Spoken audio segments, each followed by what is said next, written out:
Bonsoir. Merci à vous tous de vous être réunis autour de Marianne de Boisredon pour la sortie de son ouvrage « Marcher pour renaître » qui vient d'être publié aux éditions Salvator. Je vais laisser la parole à Gaëlle Delabrosse pour cet entretien avec Marianne.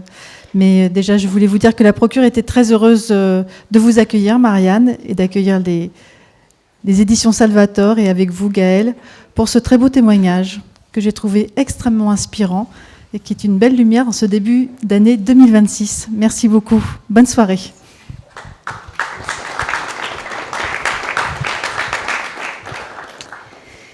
Merci à vous tous d'être là. Merci aussi à l'équipe de la Procure de nous recevoir, tout spécialement son directeur, Thomas Jubé-Duval, sa directrice commerciale, Anne von Rosenschild, et Mathilde Mailleux, qui vient d'ouvrir cette soirée et qui est responsable du secteur religieux et sciences humaines. Je remercie aussi Élise Angier de l'OEAC, qui est derrière la caméra. Voilà, je crois que Marianne aussi voulait remercier tous ceux qui sont là. Oui, moi, quand je vois chacun de vos visages, je me dis il y a une belle histoire derrière, et donc je vous remercie vraiment d'être là. Ça me fait chaud au cœur. Et ce que j'avais, en vous voyant et en nous voyant, je me disais, c'est vraiment une communauté humaine en marche. En marche parfois géographiquement, mais aussi en marche intérieurement. Et comme si chacun de nos liens, de nos amitiés, nous stimule les uns les autres. Donc merci d'être là. Et puis ça fait du bien d'avoir un peu de chaleur humaine et de lumière alors qu'on en manque un peu au creux de l'hiver. Donc merci beaucoup de vous être déplacés dans le froid au creux de l'hiver pour être ensemble pour ce lancement de livre. Et vous remercie aussi Gaëlle parce que les livres ne seraient pas là s'il n'y avait pas Gaëlle et toute l'équipe des éditions Salvator et la collection Chemin d'étoiles. Donc merci pour cet accompagnement tout au long des semaines depuis quelques mois.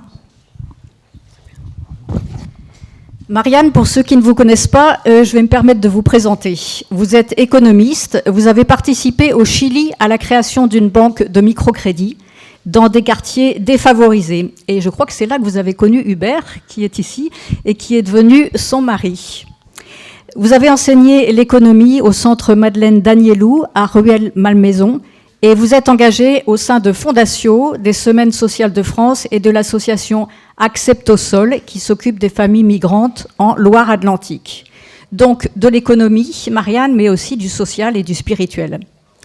Et vous êtes l'auteur d'un autre livre, Inventer une économie yin et yang, témoignage d'une femme de terrain pour un monde plus juste, tout un programme. Et c'est un livre qui est paru aux Presses de la Renaissance en 2006. Tiens, j'avais pas vu ça, 2006-2026. Oui, ça fait effectivement un cycle.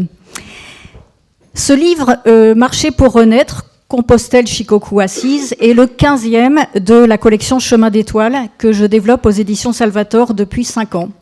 Et donc, sur la table, au fond de la librairie, il y a un petit flyer sur lequel vous trouverez les autres titres. Il en manque 4 parce que la production va vite, mais vous aurez un aperçu de cette ligne éditoriale.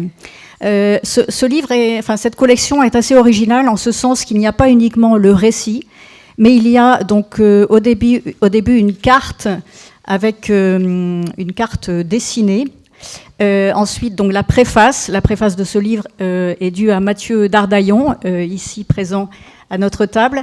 Et ensuite, il y a ce qu'on appelle les coulisses du chemin, c'est-à-dire qu'on apprend beaucoup de choses en général sur l'auteur, que l'auteur n'a pas dit dans le livre. C'est un bon complément. Et puis, il y a des chemins partagés, c'est-à-dire que 3 amis de l'auteur, avant publication, lisent le livre et en font un écho.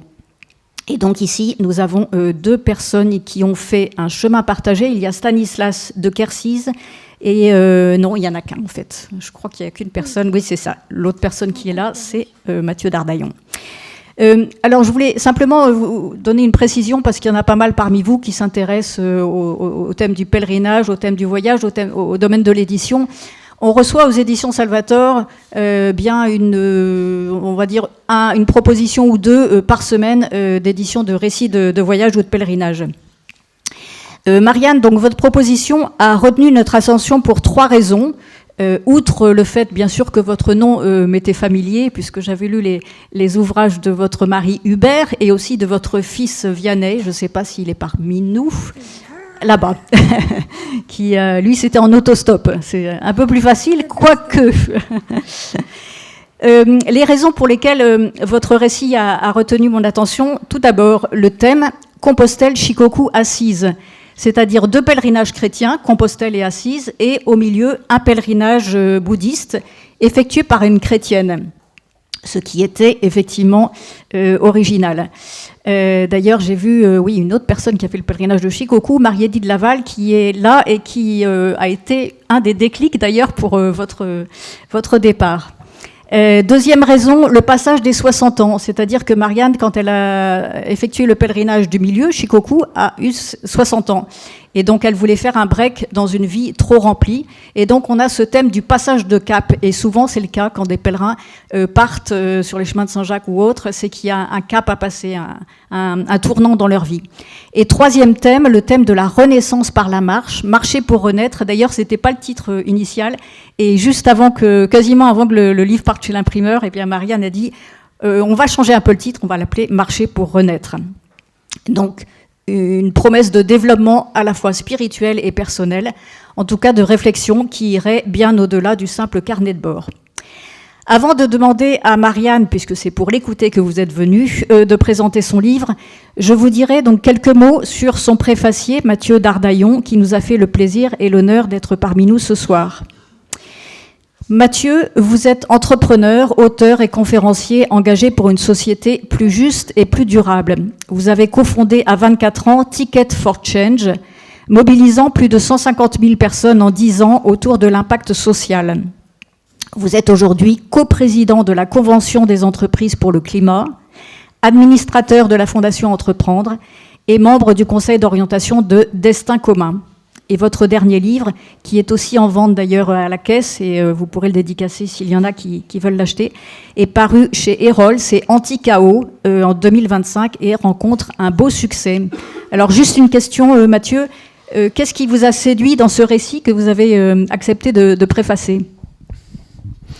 Bonsoir à toutes et à tous. Déjà, je suis très touché d'être là. Déjà parce que je suis très admiratif du parcours d'engagement de Marianne.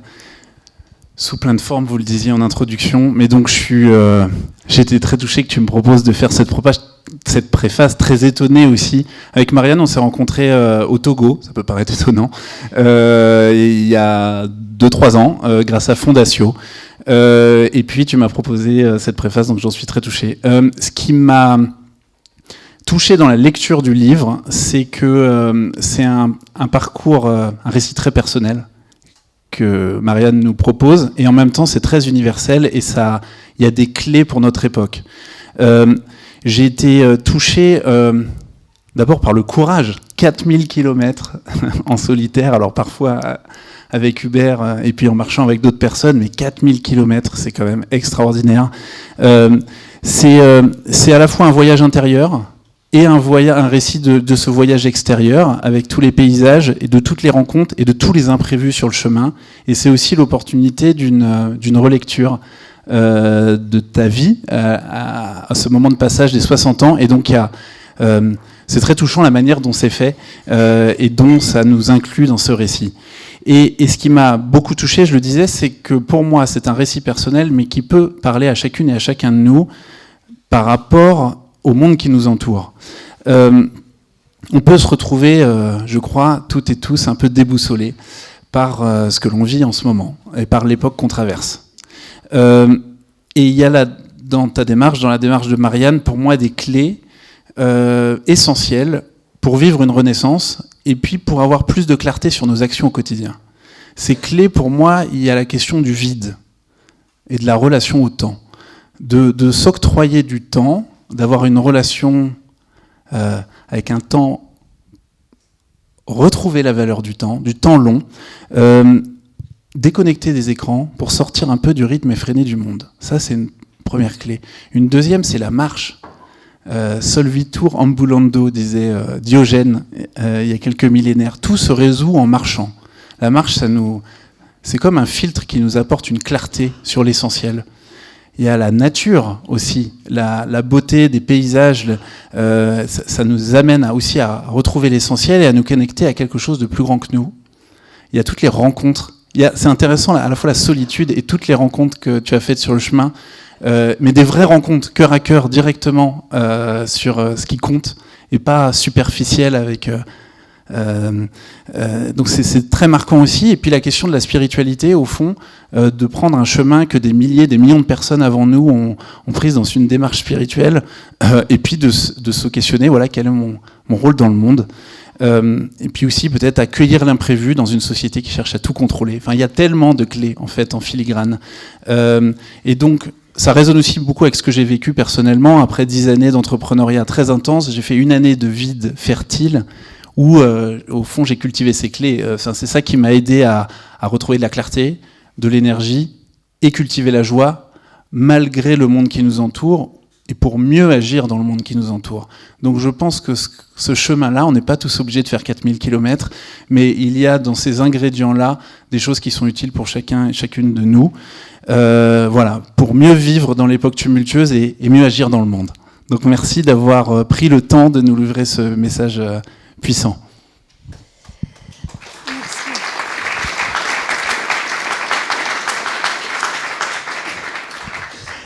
J'ai juste complété, quand je t'ai choisi, c'est parce que quand j'ai lu ton livre Anti-Chaos, le premier chapitre s'arrêtait et puis tu donnes toutes les clés, la nature, le silence, la marche, le vide. Je me dis, mais c'est exactement ce que je vis en XXL.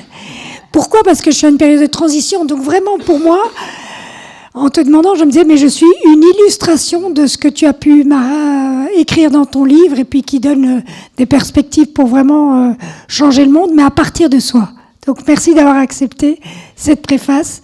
Et puis merci pour tout ce que tu éclaires, parce que j'entends beaucoup de jeunes qui sont touchés par ce que tu écris et que ça peut leur ouvre des voies. Merci Mathieu, merci Marianne, et ça fait partie effectivement ces rencontres des synchronicités qu'on vit sur le chemin. Marianne, alors je vais vous demander juste de résumer, alors il y a 240 pages, de résumer 240 pages en quelques mots. Alors je dirais d'abord, c'est un sentiment de gratitude, parce que je me dis finalement, le plus important, c'est d'avoir osé croire que c'était possible de marcher une marche à la fois. Parce que finalement, étant très active de nature, je me dis rien que poser et envisager ça, c'était déjà énorme. Alors ça ne se voit pas dans le livre, mais c'est finalement le fondement de cette marche. Et après, j'ai envie de dire, c'est étape par étape, sans nous bousculer. Je remercie Hubert et les enfants de m'avoir encouragé, de m'avoir accompagné. Mais c'était d'abord, je dirais, première étape, Compostelle. Compostelle, pourquoi ? Parce que c'est entrer et inscrire mes pas dans une tradition millénaire de tellement de personnes qui, depuis des siècles, marchent vers Compostelle. Et c'était assez sécurisant parce que Compostelle est très bien balisée. J'avais fait la partie avant française, donc faire la partie espagnole, c'était comme la continuité de ce chemin. Après, un pas de côté avec Shikoku. Et là, c'est vrai que le podcast que j'ai entendu de Guillaume, de vous, sur vous qu'il avait fait, ça m'a étonné. C'était arrivé à un moment donné où c'était l'avant. Et en même temps, cette semaine-là, j'avais quelqu'un que j'avais rencontré sur le chemin, un Suisse, mais qui était d'origine espagnole, qui me dit « Je pars faire le pèlerinage de Shikoku ». Et donc, du coup, j'ai appelé Stanislas et Anne-Sophie, parce que je me souvenais que vous l'aviez fait au Japon. Et alors là, c'est tombé comme un franc, et je me suis dit « C'est là que je dois aller ».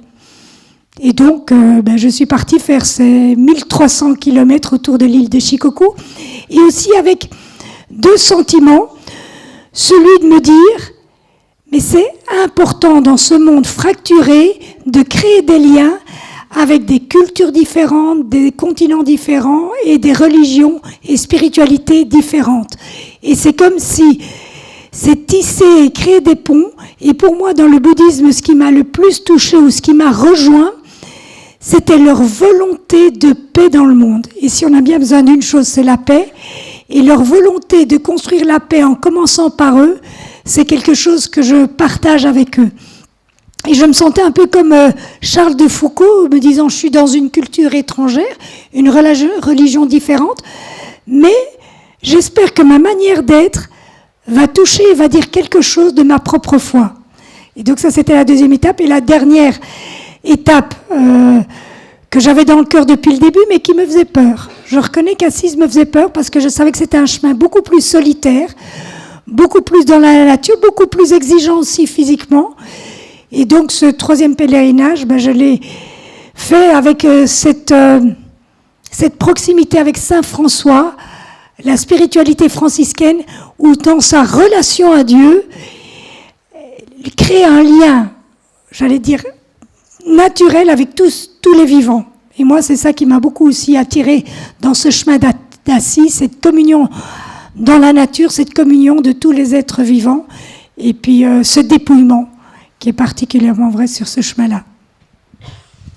Alors Marianne, ce que vous ne dites pas, c'est que vous êtes allé crescendo. Le premier pèlerinage Compostelle, c'était 40 jours, le deuxième Shikoku, 50 jours, et le troisième, 60 jours. Voilà.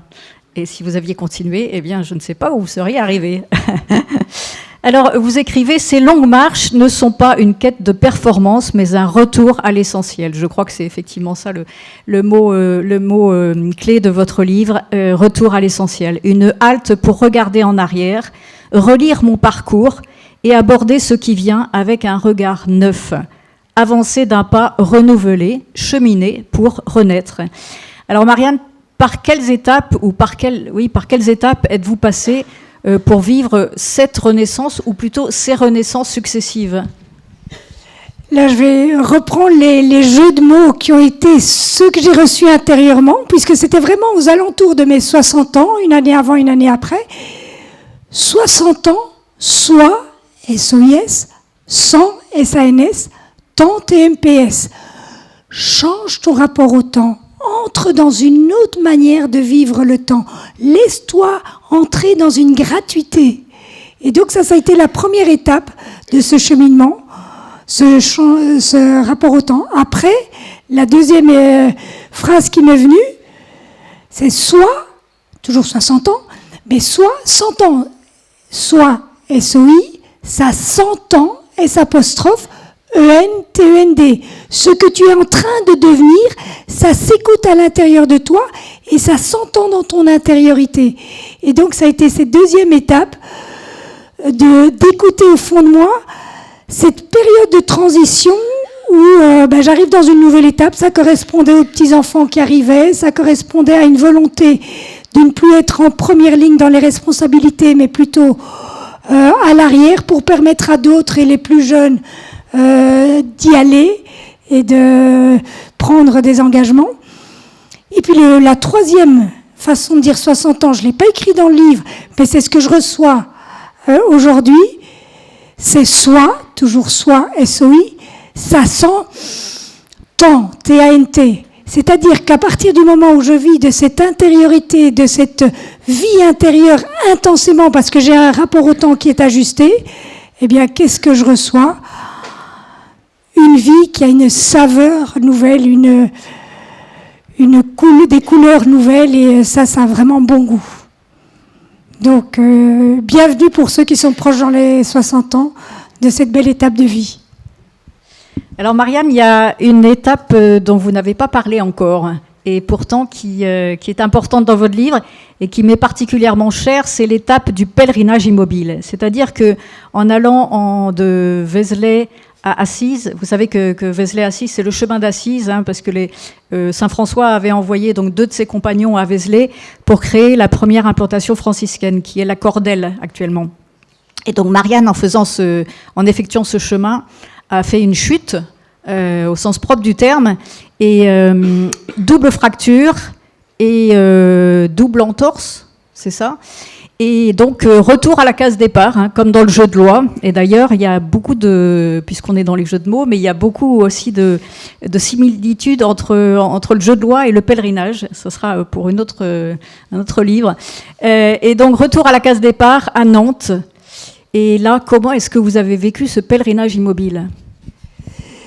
Alors, tout d'abord, je voudrais juste saluer Jean et Claire, parce que grâce à cette chute, quand j'ai repris le chemin, eh bien, j'ai rencontré Jean et Claire, et donc, du coup, on a continué les étapes après de manière joyeuse, et puis on a logé au même endroit plusieurs semaines de suite. Donc, merci d'être là, et n'hésitez pas à les interroger, parce qu'ils ont une belle histoire, parce qu'ils ont fait d'un coup Vézelay, Assise, et donc... Ils peuvent lever le doigt parce oui, que... lever. Ah voilà, d'accord, merci. Extraordinaire.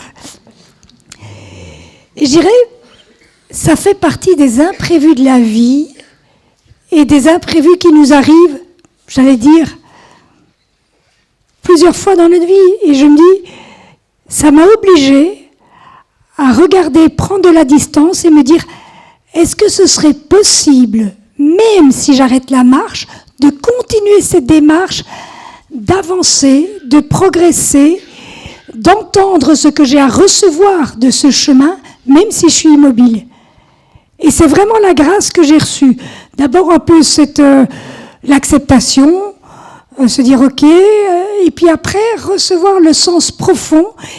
Et ça, je me suis rendu compte que même le pied en l'air sur le canapé du salon, je pouvais recevoir plein de cadeaux, voir plein de choses, même si apparemment j'étais entre quatre murs.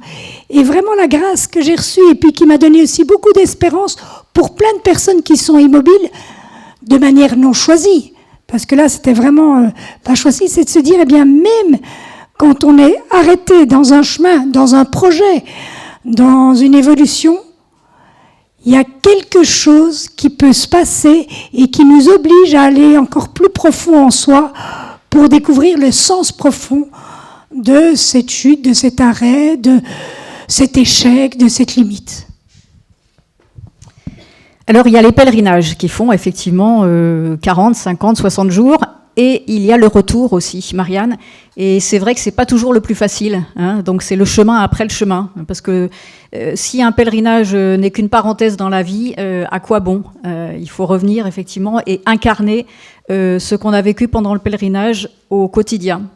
Alors comment ça se passe pour vous, Marianne ? Quels sont les fruits que vous avez retirés de ces pèlerinages et comment est-ce que vous les mettez en pratique chaque jour de votre vie ?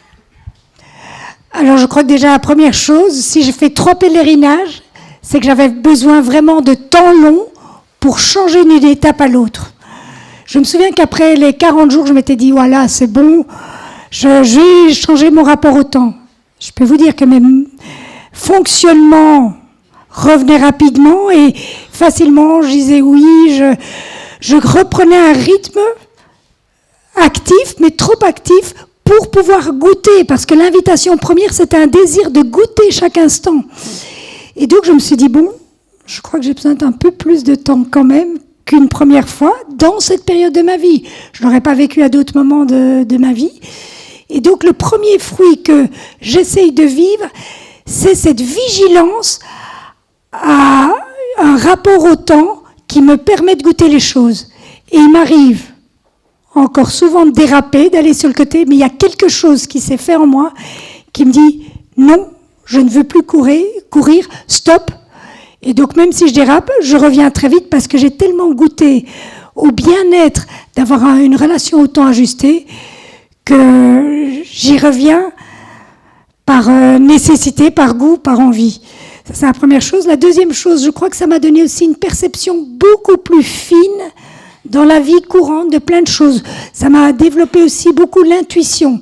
C'est-à-dire que le matin, toute l'intériorité que j'ai creusée, et là je reprends une conversation que j'ai eue avec Stéphanie début de semaine, qui vient de passer la 60aine, elle me disait, pour mettre du vin nouveau dans des outres nouvelles, il faut des outres nouvelles. Et pour moi, ces pèlerinages ont été comme façonnés en moi des outres nouvelles. C'est-à-dire, pour avoir de la nouveauté dans ma vie, j'avais besoin de ces temps assez longs pour façonner une intériorité qui me permette de recevoir du vin nouveau et plein de nouveaux projets, de nouvelles aventures avec Hubert, ou en famille ou avec d'autres. Mais donc voilà, donc c'est vraiment cette image d'une intériorité grandissante et plénifiante avec des nouvelles outres qui me permettent du vin nouveau. Alors le vin, ça sera pour tout à l'heure. On va demander aussi à Hubert, qui est un des acteurs du livre, puisque Hubert, vous avez marché aussi un petit peu avec Marianne dans ce livre. Vous avez effectué 1 semaine vers Compostelle et 2 semaines vers Assise. Alors, comment est-ce que vous avez vécu, non pas ces semaines de pèlerinage, mais au contraire, les semaines où vous étiez loin d'elle? Comment est-ce que vous avez... quelle a été votre attitude, vos pensées, etc. Parce que c'est pas toujours évident quand même de laisser comme ça sa femme partir sur les chemins, les vastes chemins. Alors, déjà, joie de voir vos visages. Ça fait vraiment plaisir. Je dirais que... Avant de me marier, moi, j'avais un peu une crainte par rapport au mariage, c'est de se retrouver un peu casé dans une vie un peu monotone, un peu toujours la même, etc. Et j'ai épousé Marianne parce que je me doutais qu'avec elle, ça pourrait être l'aventure. Mais je dois dire que je ne m'attendais pas à ce moment où Marianne, un matin, me dit « Hubert, assieds-toi sur ta chaise », elle était encore dans ton lit, et tu me dis « Écoute, j'ai quelque chose à te dire. Ben voilà, je vais partir au pèlerinage, et passer pas un pèlerinage, mais 3 pèlerinages. » Et là, voilà. Mais donc, oui, je me rends compte comment, à travers toi, en fait, tu m'aides à me déplacer, tu m'aides aussi à revoir ma vie. Moi, je suis quelqu'un de très actif, souvent en surchauffe. Et Marianne, par sa marche, en fait, et notamment quand on était loin de l'autre, m'aidait aussi à revenir un peu plus vers mon centre et à me rendre compte de ce qui est l'essentiel et de ce qui l'est moins. Voilà. Mais donc moi j'ai bien vécu le temps de distance, même si voilà, c'est un choix, c'était un choix assumé. Je l'ai bien vécu aussi parce que je savais que Marianne était dans son axe, que tu vivais quelque chose qui était important pour toi, et que moi je sentais que mon rôle c'était d'être à ton côté pour te soutenir. Et puis qu'on était, alors il n'y a pas un jour où on ne s'est pas appelé, même au Japon. C'était vrai que c'était assez merveilleux parce que tu étais finalement extrêmement disponible. Donc au moment où j'étais libre, je prenais mon téléphone et Marianne était là, et on pouvait parler. Et c'était finalement des bons moments. Voilà. Et puis ça a été, je dirais, alors, il y a les temps d'absence, il y a les temps de présence. Ça a été des beaux cadeaux de couple aussi, de cheminer à deux, d'apprendre qu'il y a des moments où on parle, il y a des moments où naturellement on marche côte à côte et le silence est habité d'une présence. Les moments où on a besoin de marcher seul et que tout ça, c'est en fait, on s'enrichit des moments divers qu'on passe ensemble. Et je trouve que ça finalement, ça a aussi simplifié, je trouve, notre relation. Ça, voilà, c'est un beau cadeau, un magnifique cadeau. Donc j'encourage. Merci Hubert, merci à vous trois pour cette introduction au livre. Alors je vous signale, si vous voulez en savoir plus, mais certainement oui, pour les Parisiens, donc on organise avec Le Pèlerin et la Procure un cycle de conférences qui s'appelle Des chemins et des hommes au Forum 104. Vous avez un flyer sur les tables. Et donc Marianne interviendra le vendredi 10 avril de 19h30 à 22h lors d'une table ronde avec trois autres auteurs de la collection, Yann Bouchard et Charles et Pauline Gossot. Donc vous pouvez prendre ce flyer si vous habitez Paris, si vous êtes intéressé. Et puis, ma foi, je crois que ça va être l'heure des dédicaces, parce que c'est aussi pour ça que vous êtes venus. Donc la dédicace se passera au fond à droite. Voilà, donc vous avez Anne von Rosenschild qui vous indique le lieu, autour d'un petit cocktail. S'il y a parmi vous des journalistes ou bien des influenceurs, Apolline Marie, qui est notre attachée de presse, est quelque part par là. Si elle peut... Oui, elle lève le doigt, là-bas. Et donc, bien, je remercie aussi mon équipe de Salvator, ceux qui sont là, donc Grégory Turpin, Pierre Chausse, et puis Anaël et Henri, Apolline et les autres qui ont la petite famille ou la grande famille de Salvator qui ont préparé ce cocktail. Voilà, et puis je vous remercie tous d'être venus si nombreux. C'est un vrai bonheur de baptiser ce livre avec vous tous.